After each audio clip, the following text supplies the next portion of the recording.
Hello everyone, my name is Infinity and this is Magnetize Yourself, where we talk about life, love, spirituality, and of course the law of attraction. Spell casting. What comes to your mind when you hear that term? If you're like most people, you probably associate some negative connotation with the idea of witchcraft and spells. Unless, of course, you identify as a witch, which by the end of this podcast, I hope to convince you that not only are all of us witches in our own unique way, but that you have actually cast several spells in your life without even realizing it. I'm going to be teaching you 2 powerful spell casting techniques you can use to cast a spell and transform yourself, your life, or your relationships in any way you desire. But first, let's clear up some misconceptions about spell casting. Like I said, you've probably cast more spells in your life than you realize. Have you ever blown out a birthday candle and made a wish? What about wishing on a lucky star or making a wish as you throw a penny into a fountain? These are all forms of spells. A spell is nothing more than directing your energy in order to create a certain desired outcome. This is something we do all the time in the law of attraction community. We just call it something different: manifestation. If there is any difference between casting a spell, as you would call it in, witchcraft or being a witch, and manifesting something we desire, as we call it in the law of attraction community, I would say the only difference may be that usually when someone casts a spell, it seems they tend to use more tools. Tools like herbs, crystals, gems, candles, which really a lot of these tools are also used by people who consider themselves light workers or followers of the law of attraction. But today I'm going to be teaching you how to cast a spell. And I promise you by the end of this video, you will be able to cast a spell like an expert as soon as today. Because like I said, this knowledge, it's not something you're learning. It's not something I'm teaching you right now. It's something you've always known. It's more so something you're remembering within yourself, a deep remembering of something that you've always known how to do. It seems like children are especially aware of this power they have within themselves. I don't know about you, but when I was a child, I used to pretend that I was a witch, and I would feel so all-powerful in my play pretend. Ironically, I feel that many of those things we call childish were actually universal truths we knew as children that we simply forgot as we grew up. The idea of spellcasting, making a wish, and seeing that wish fulfilled fascinates all of humankind, not just children, but adults as well. Just look at all the Disney movies. Every Disney movie is essentially centered on a person in a difficult situation or a low position with a hard life who makes a wish to transform their life in some way. And then, as in the case of Cinderella, a fairy godmother comes along, sprinkles some magic on your life, and makes your wildest dreams come true. The thing many of us fail to realize is that we are our own fairy godmother. We are the magic. There's no one coming along to transform our lives, to sprinkle pixie dust on us. We have that magic within us, at our fingertips, if only we learn how to harness it. So I hope that through this video, you will remember your own inner power and magic and be able to explore some new techniques to harness and direct that inner magic. I find that there are limitless techniques to casting a spell. If you do even a simple Google search of how to cast a spell, you'll find dozens upon dozens of techniques. And really, the reason for this is any everyday object, any everyday activity can become quote unquote magical or enchanted when you put an intention into it. So we have the power to put magical, transformative energy into anything in our lives. There's no such thing as a lucky or magic object. It's all the intention we put into those objects. This is the interesting thing about spell casting, because although a lot of times traditionally it looks like when someone casts a spell, they're using all these special objects and tools, there's really nothing inherently special about those tools you see them using. Anything around you in your home, something as simple as a wine glass or spices in your cupboard, can become magical when you powerfully put an intention into those things. Because any of these techniques I share, they aren't special within themselves. They're all simply working on one thing, and that is you. I hope you remember that as I share all of this. The goal is to make an impression on your subconscious mind, because when you make an impression on your own mind, you send a powerful signal out into all of the universe. As within, so without. So when you believe something, it manifests because it becomes a truth in physical reality as well. I've found that despite there being so many different spellcasting techniques, the general steps, I should say, seem to stay roughly the same. So I've narrowed it down to 3 steps. These are 3 steps on how to cast a spell, the beginner's guide. Step 1, set an intention. Just like when we manifest something using the law of attraction, setting an intention is the single most important step, because your intention alone can manifest anything into your life. Simply setting an intention, a powerful, clear intention once, and doing nothing else can send a powerful message out into the universe that can transform your life. When it comes to casting a spell, your intention must be clear, because as we know, a clear intention brings clear results, whereas when our energy is muddy and chaotic, we're never going to get the precise results we desire. So set your intention. What is your desired goal or outcome from casting this spell?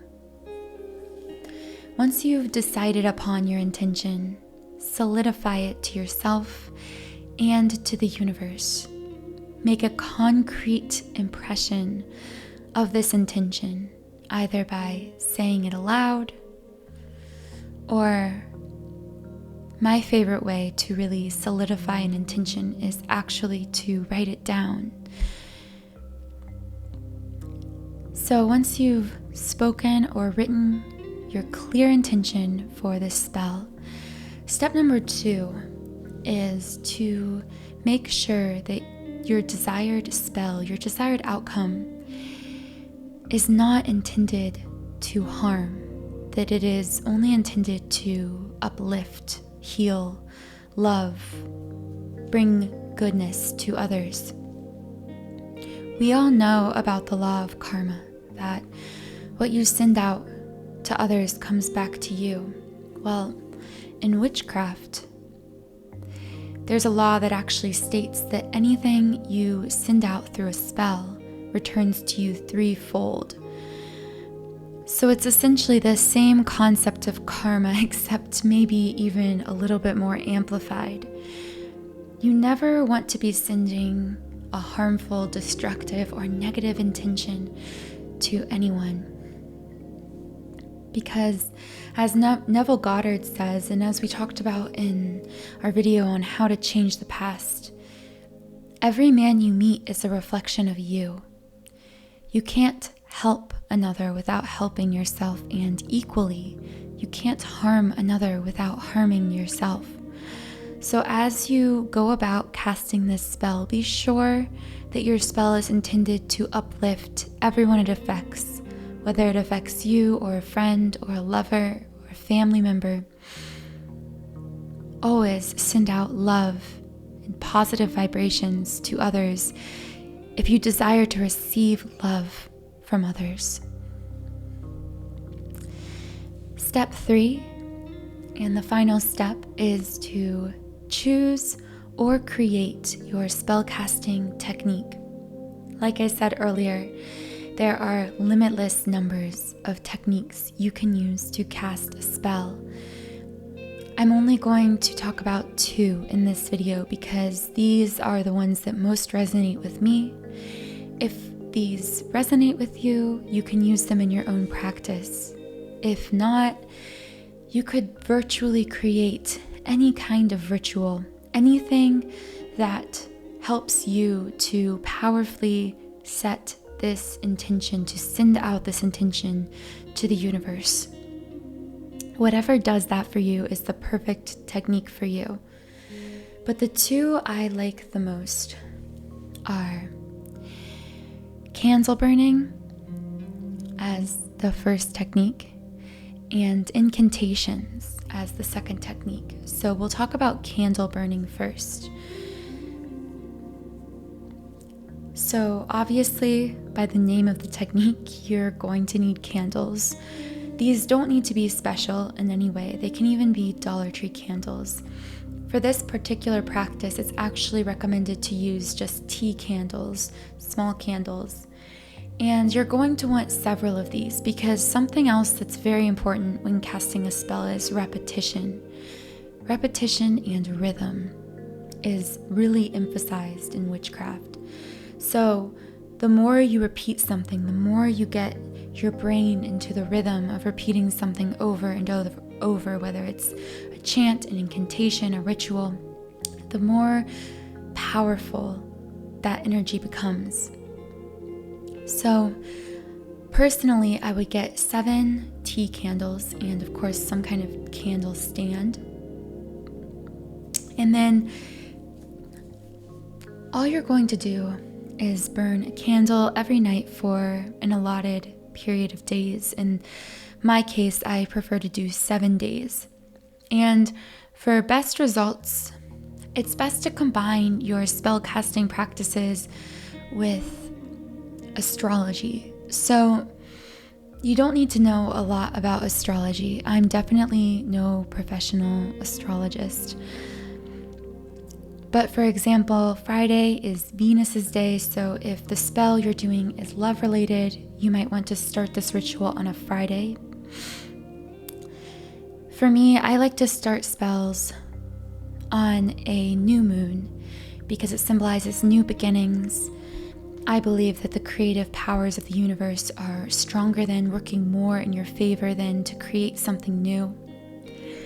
So start on a new moon, burn 1 candle that night, and you're going to want to write down the intention that you spoke or wrote aloud in step 1. Write it down, set that piece of paper beside the candle, and allow the candle to burn all the way down.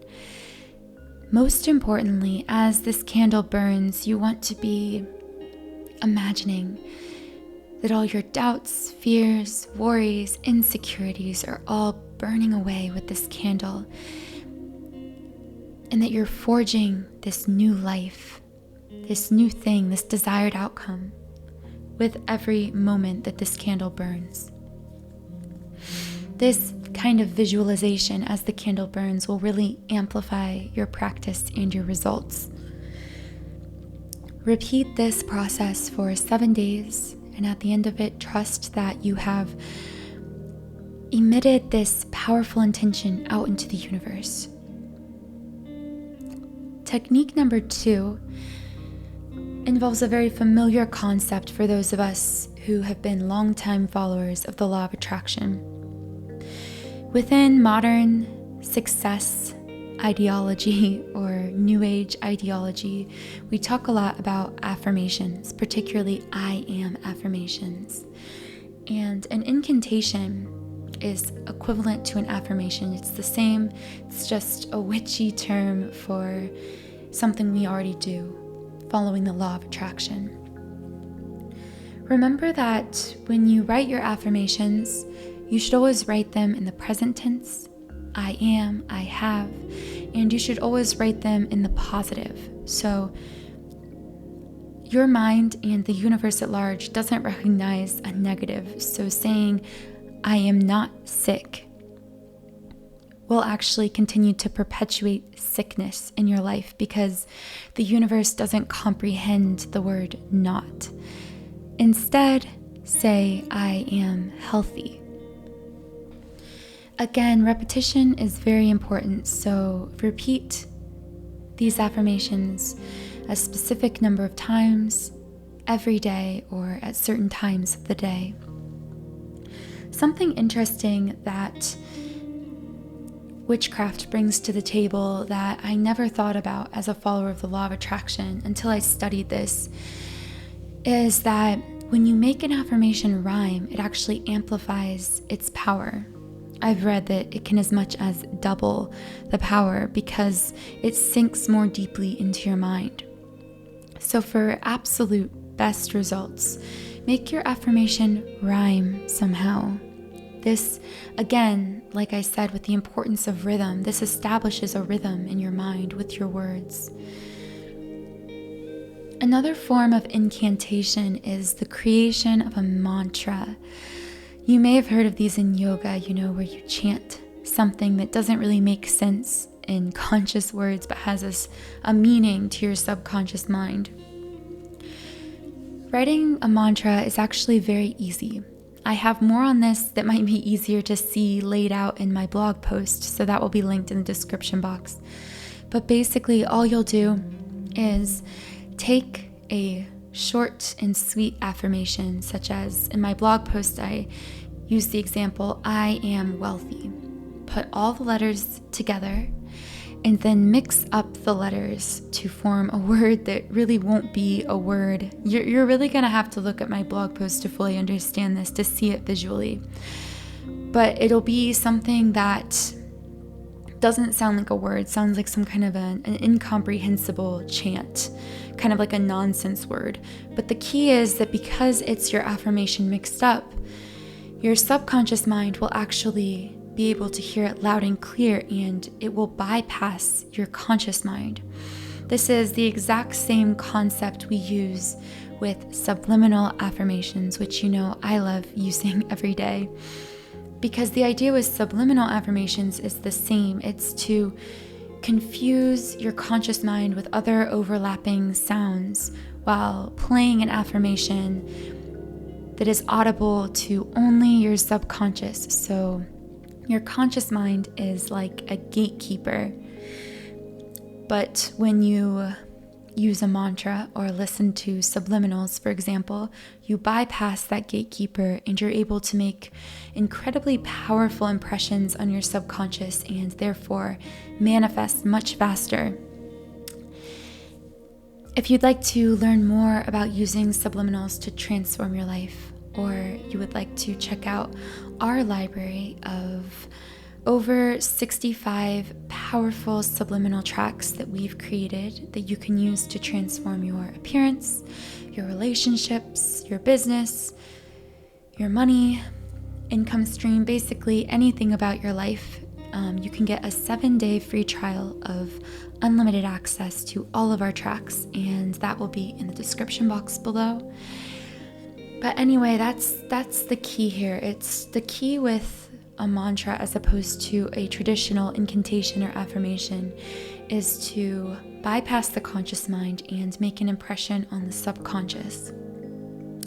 So those are my top 2 spell casting techniques. I hope those were useful for you as you're learning how to cast a spell in your own life. As always, thank you for sharing this time and space with me here on YouTube.